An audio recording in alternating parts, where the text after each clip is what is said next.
Katie Reilly in from New York Sash and the Ride for Missing Children. Yes. Good morning. Good morning. So we're getting there, and it's in May, right, the ride? It is June 2nd this year. June 2nd Yeah, this they've been year. pushing it back the past couple years. We've had some inclement June. weather. After that one year that it kind The of rained deluge everybody out, they shifted it back a bit. It was like you guys were riding at hurricane winds and rain. It was awful. Yeah. This is actually my first year. Oh, it is? Okay. Yeah, but All you right. know, Scott and Jill and everyone at New York Sash has been doing it for a while now, and then they took me on as the media coordinator. So now I figured what better way to figure out what I'm talking about than to experience it and do it. And good idea. Last year was my first year, and if we could have weather like last year each year, it would be great. It was a little hot. It was warm. Yeah. I still have the tan line from when my jersey was cutting off my sleeve, but it was. I mean, last year was perfect. just for a second.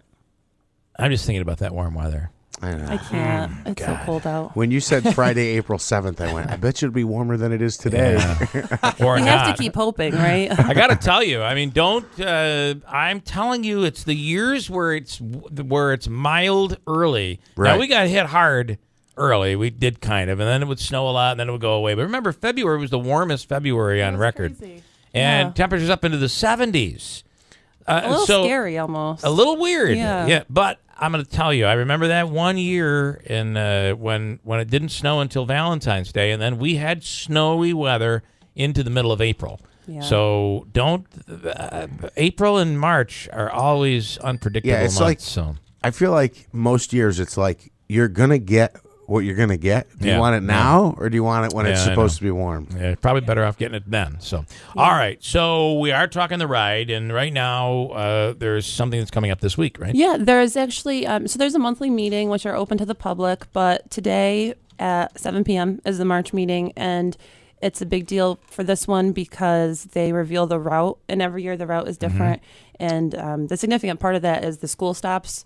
So basically, you know, where the riders will be pausing and having, you know, interaction with the kids, which is always a big deal. I mean, I'm sure, Andrew, you can say that it's meaningful, right? They was like they were meeting rock stars. I mean, people were, you know, all the kids were like, "Oh, sign my slips and stuff," and it's a good break, much needed break. Yeah, you're like celebrities almost, right? And it reminds you why you're doing it. Really, it's really an awesome experience. And I have to say, I've done a lot of these. Like, I'm a runner, so I've done a lot of these like runs and charity things, but I've never experienced anything quite like this because the ride organization really makes an effort to say why you're doing this. You know, every meeting there's a story of a family who's been affected, whose child has been recovered because of the money raised by the ride that goes towards, you know, the efforts of finding those kids. So it's pretty cool. And today is also the deadline for new riders to sign up.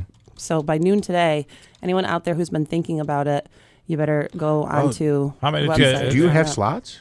Yeah, there are about a little less than 100, but the new riders deadline is earlier because they need time to work with those new riders on getting them everything they need. So it's a 100-mile bike ride throughout the valley, the area. It's set to take place on Friday, June 2nd, and the purpose of the ride is to honor the memory of all missing children. And of course, it was all inspired by Sarah Ann Wood a long time ago. Hard to believe it's been so long. Yeah. So, all right. And if somebody wanted to register or get involved. The rideformissingchildren.com, and also stop by the meeting tonight at 7 p.m. at MVCC. And if somebody wanted to give towards your ride, they could do that. Team New York Sash will have all the links on our homepage. You know, we got, I think, 8 of us this year, always growing. Yeah. You know Scott. He always he gets invested in something, and then he takes it all over. Yeah. All in. All right, and then the other thing I want to say is that something is in the works for Boilermaker Sunday,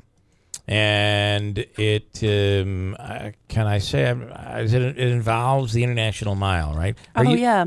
And there's a meeting going on today. That is also today, which I cannot Thinkubator. go to because I have to go to the ride meeting. And that's like a 5:00 meeting. I have it on my. That's at the Thinkubator. It's at Thinkubator today, and I'm going to be at that. And so we can't say exactly what it is. But it's something that I think will be really large, and they really want people to come together and quietly thinkubate on the whole issue. Idea Jam, I think it's called. Yeah. Nice. And it might be something that I love things where the idea is this enormous idea, and everybody's like, I don't think we can do that. We're not going to be able to pull that off. And so that's one of these things, and this meeting is about trying to put it all together. Yeah, I know Jordan Peters as well, who's been doing the marketing for them, and he purposefully will not He's say not saying much. what it is. He's being particularly elusive about everything. So I'm quite excited about it. Yeah. So we'll see. That is going to be, I believe, at 5:00 at Incubator, and then tonight is the meeting for the ride. Correct. Okay. Thank you, Katie. Thank you. Katie Reilly from New York Sash. If you were interested in giving to her and part of her ride, her first ride, you can contact her over at New York Sash.